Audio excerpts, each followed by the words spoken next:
YouTube video out now, man. Like, comment, subscribe.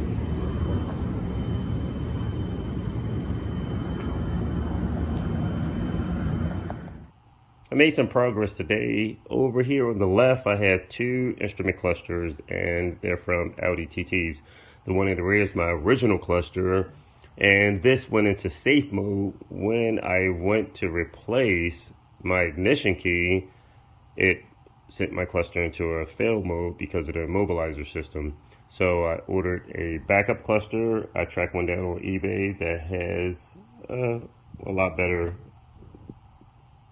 pretty close, but the bezels look a little bit better to me. We're definitely going to probably push past that, possibly in Mexico or on the racetrack. But anyway, I'm going to have the second cluster cloned, and this will be a backup. But actually, I'll probably end up putting this one inside the vehicle. It looks a little more fancy, and just keep my original one on the shelf to collect dust. Over here, we have two ECUs for the 3.6 liter engines. One will be from my Audi TT, and the second is from my brother. So all of this will get shipped out soon as possible, and hopefully once everything come back, my new cluster will be good and working. I'll be able to wind my windows down, roll them down with the remote and with my power switch in the car like I did before, and then these will go for starting up our 3.6 liter engines. Well, I can get back on track a little bit better. For 3 weeks, probably a little bit over that, but especially for the past 2 to 3 weeks, I've ramped up, digging through boxes and looking all over the place for these clamps. And they was sitting in front of me all along, up under me, inside the desk drawer. I didn't even remember putting all these tools in here, so it's a shame. I tack welded this pipe together using a vise to hold them and a C-clamp, and the fit is very tight, but it would have been tremendously better if I had found the clamps that I had been looking for. I ordered these. I ordered the whole complete set. I can literally strap this around 2 pieces of pipe and tack weld in between it for fitment. Use my vice grips, hold them together. There's a vice grip right there. And this would have made this tremendously easier. This took me far longer than I want to even mention. But sourcing and digging through all of the boxes upstairs in my assembly room, my parts everywhere, I've managed to put a lot of parts together, so which was good. Digging through boxes, found parts for my TT, sequential headlights, turn signals, all kind of stuff in different boxes. I started organizing and putting together. Found parts for my S4 gauge pod clusters, different things, air motor, fuel pressure regulators, pumps, putting all the stuff together for my GTI, everything. So I am performing the time-consuming task, and definitely uses quite a bit of muscle of bead rolling the pipe work. I like the sharper lip right here on the opposite side compared to here. It's a little more smooth and tapered up. I like the sharper lip. So what I'm going to do is take the rollers off, flip them around so that this can form a nice bigger lip. So that way once my hose is over this part and clamped on, I'll have a bigger lip to kind of stop it from popping off. I was bead rolling the pipe so that way once we put our hoses on and have some good clamps on here, that'll reduce the chances of our hoses sliding off. So you definitely want a good bead. So this actually turned out pretty good. Pretty surprised. It took definitely a lot of muscle and manually rolling back and forth through the rollers, and it actually formed a really nice bead. So of course I got to deburr the sharp edges off it from when I originally cut the pipe, just as on the other side. But I wanted to make sure I had enough room for this to rotate 360 around in the machine while I'm rolling the bead, which I did. So now we'll roll the other side and finish the fabricating of the other piping. Once everything seems like it looks good and fit into position, then we'll finish welding everything up. So much force going through my little bead roller is actually distorting the housing of the roller case itself. It's a little small miniature one. So I'll crimp this back tight with the vise, and I'll use a C-clamp just to put extra pressure on this section right here to keep it in position. I finished bead rolling my pipe and it turned out pretty good. So I have a nice lip on both ends to help create a nice ridge to help eliminate or reduce the hoses from slipping off when we're running some big boosts. So one of the other things I did also is I flared open. This is my throttle body side. This is the side that's coming off the intercooler. So I cheated a little bit, and not necessarily cheated, but just thinking a little bit smarter. I flared open the side for my throttle body a little bit larger so that my airflow that's coming through here is not hitting any type of lip.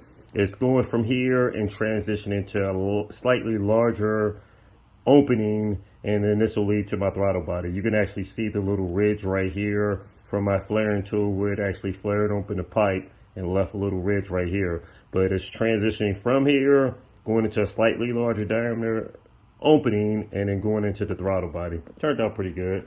So we'll continue with the other side of the intercooler, leading from my intercooler to the turbocharger. And once we get that tacked up and completed, everything looks like it fits fine and good, then we'll go ahead and do some complete welding up of all the pipes. Back outside playing with the Audi TT, and it's chilly out here, so I'm bundled up and trying to stay warm, which is an understatement. But anyway, trying to stay a little warm while we're working out here with the fabrication. So today the plan is to fabricate the pipe work from the turbocharger down to the intercooler. Let's take a look at what we have. I grabbed some more mandrel bend piping from out of my supply stock from upstairs inside my build room, and we have some mandrel bend U pipes.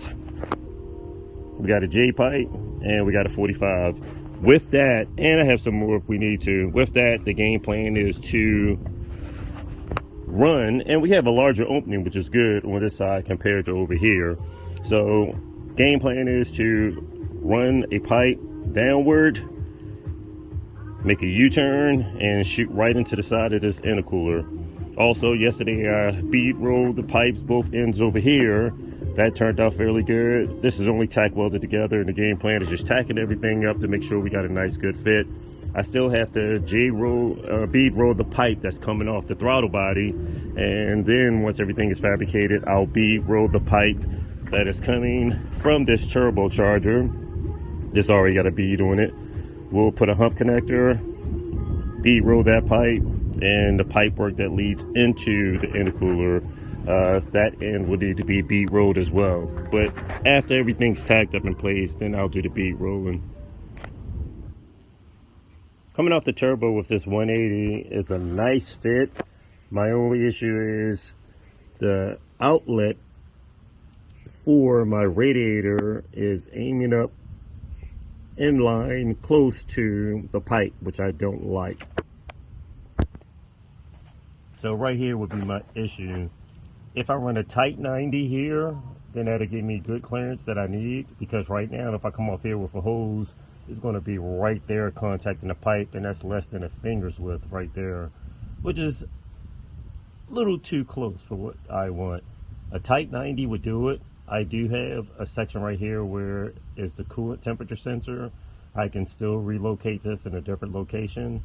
A tight 90 would work really good, because therefore I can come off with a tight 90 and then go up with my coolant line a different direction.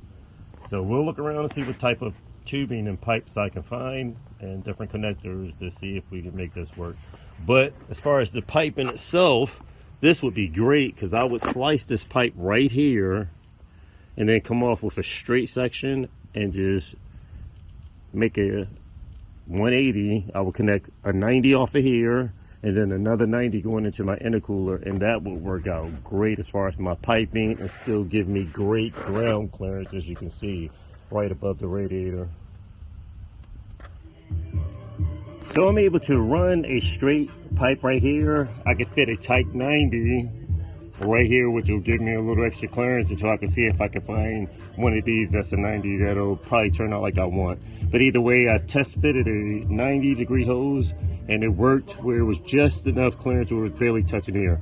But anyway, I have 2 cuts. I'm gonna go with this first cut and see if I can come off of here with a 90 and see how we look.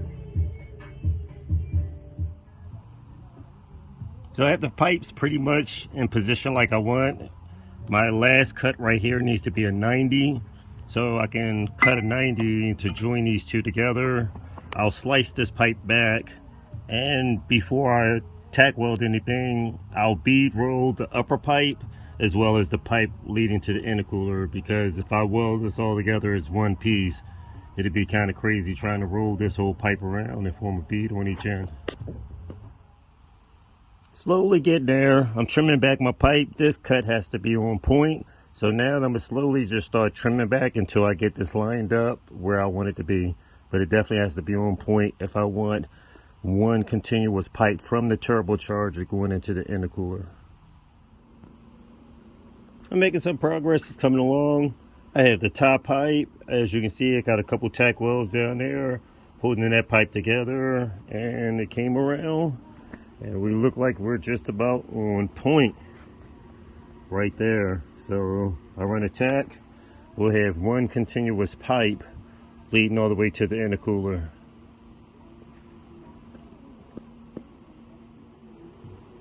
Pipe work turned out pretty good. So I have my hump connector from my turbo, and I pushed the pipes as close together as possible, as well as here, so that way when we do switch over to the vibrant connectors, we still have somewhat of a close fit, and then all I have to do is just some minor trimming back just to weld the vibrant connectors in place. So all the pipe work I pushed pretty close up tight. So the hump connectors will be serving just a little purpose, not full, but it'll keep the pipes together and allow a little flexibility. But of course you would want a larger gap, but I'm planning for the future. If I cut a bigger gap too big, then I may have to weld it in a small sleeve just to connect our vibrant connectors. But other than that, looks pretty good. From the turbo, one continuous pipe all the way down into the intercooler, and then from the intercooler back around into the throttle body.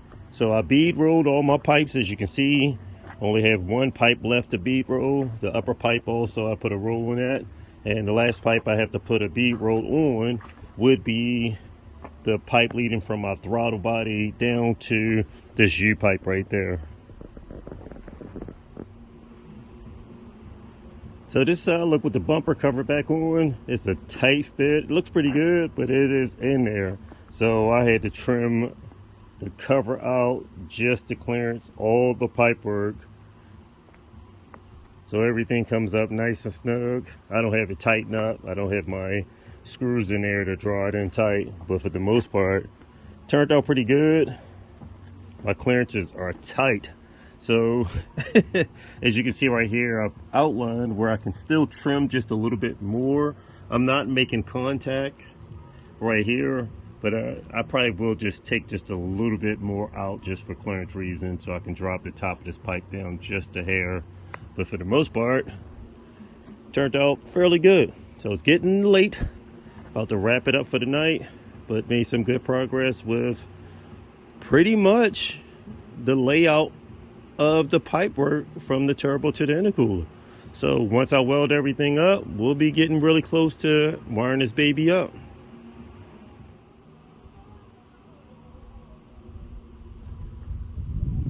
Turned out pretty good. Got the bumper cover back in position. So pretty happy with being able to just run that one continuous pipe from the turbocharger down to the intercooler. It's got some nice bends and it flows into the intercooler pretty good. So happy with that. Went ahead and trimmed out just a little more, so I got that extra clearance, and went ahead and installed the hump connectors. So next plan is double check everything and begin the process of welding up all the intake piping.